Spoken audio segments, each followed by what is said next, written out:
दुनिया में हर इंसान का सोच और विचार अलग अलग होता है। इस दुनिया में बहुत सारे लोग ऐसे होते हैं जो ये मानते हैं कि सचमुच भगवान है, मगर उनमें से कुछ लोग ऐसे भी होते हैं जो ये मानने को तैयार ही नहीं कि भगवान है। वो लोग इंसान की ताकत को सबसे बड़ा ताकत मानते हैं। वो लोग ये सोचते हैं कि इंसान की ताकत के ऊपर कुछ भी नहीं है, कोई भी शक्ति नहीं है। मगर मेरे दोस्त, आप लोग जो ये सोचते हैं ना, ये बिल्कुल रॉन्ग होता है। आप लोग रॉन्ग सोचते हैं, क्योंकि इस दुनिया में अगर भगवान नहीं होते तो आप और हम जिंदा नहीं होते। लेकिन आप लोगों के मन में एक सवाल जरूर होगा कि अगर सचमुच भगवान होते हैं तो वो कहाँ है, वो हमें दिखाई क्यों नहीं देता। दोस्तों, इसका भी सवाल मैं आपको जरूर दूंगा। देखिए, भगवान और कहीं नहीं होते, वो हर एक मनुष्य के अंदर होता है। दुनिया में मनुष्य की सृष्टि भगवान की एक रूप है। आपने महाभारत तो देखा होगा शायद। महाभारत में स्वयं श्री कृष्ण ने भी यही कहा है कि ये दुनिया और इस दुनिया में रहने वाले हर एक मनुष्य, हर एक प्राणी, हर एक जीव जंतु के अंदर भगवान रहते हैं। वो लोग भगवान का रूप होते हैं।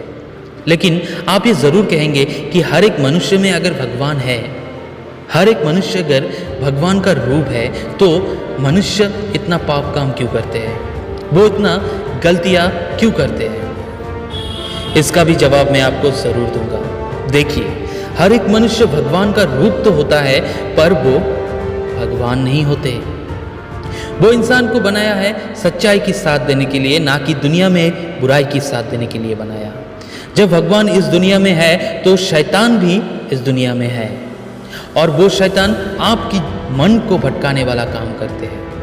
और भगवान आपका परमात्मा होता है। जब तक आप आपकी मन को कंट्रोल नहीं करेंगे, तब तक शैतान आपकी मन को जीत लेगा और आपको बुरा काम करने पर मजबूर कर देगा। मैं आपको एक बात पहले भी कह चुका हूं कि हम सब भगवान की रूप है, मगर भगवान नहीं। अगर भगवान होते तो बुरा काम कभी भी नहीं करते। इसलिए हम मनुष्य के अंदर शैतान और भगवान दोनों ही रहते हैं। इसका मतलब नेगेटिव शक्ति और पॉजिटिव शक्ति यानी ऊर्जा दोनों ही होते हैं। आदमी को हमेशा अपने अंदर परमात्मा को जगाना चाहिए, उसकी खोज करना चाहिए। लेकिन आप ये ज़रूर कहेंगे कि परमात्मा को जगाए कैसे, अपने अंदर भगवान की जो आदर्श है उसको कैसे जगाए। तो इसके लिए शैतान से आपको जीत हासिल करनी होगी, यानी नेगेटिव शक्ति मतलब आपकी मन को भटकाने से रोकना होगा, मन को कंट्रोल करना होगा और परमात्मा को हासिल करना होगा। दोस्तों, हम कभी भी परमात्मा से जीत नहीं सकते, क्योंकि परमात्मा स्वयं एक ईश्वर होता है और ईश्वर से कभी भी जीत हासिल नहीं किया जाता। लेकिन हाँ, आप शैतान पर जीत जरूर हासिल कर सकते हैं, यानी अपने मन को कंट्रोल कर सकते हैं और एक अच्छे व्यक्तित्ववान इंसान बन सकते हैं। एक बात आप सब लोग जानते हैं कि इंसान जो चाहे वो बन सकता है, वो जो चाहे वो हासिल कर सकते हैं, वो जो चाहे वो सीख सकते हैं।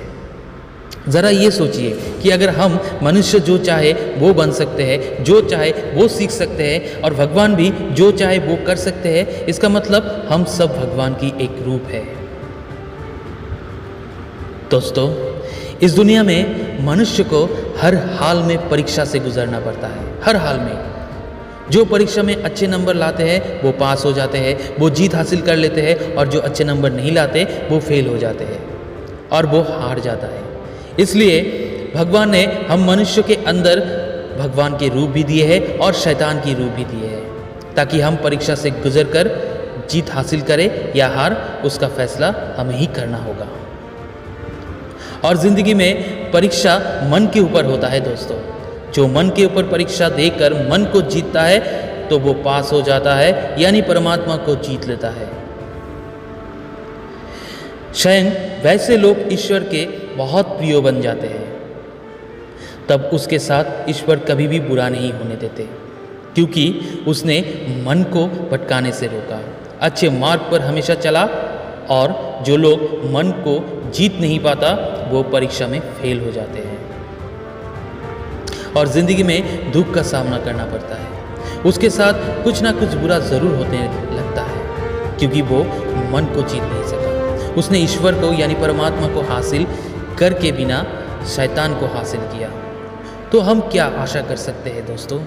इसलिए आज से ही परमात्मा को हासिल कीजिए। अगर आप ये सोच रहे हैं कि मन को कंट्रोल कैसे करें, तो मैं आप लोगों को पहले ही एक बात कह चुका हूँ कि हम इंसान जो चाहे वो बन सकते हैं, जो चाहे वो कर सकते हैं। इसलिए अच्छाई और बुराई आपको अपने लाइफ में खुद ही चुनना पड़ेगा।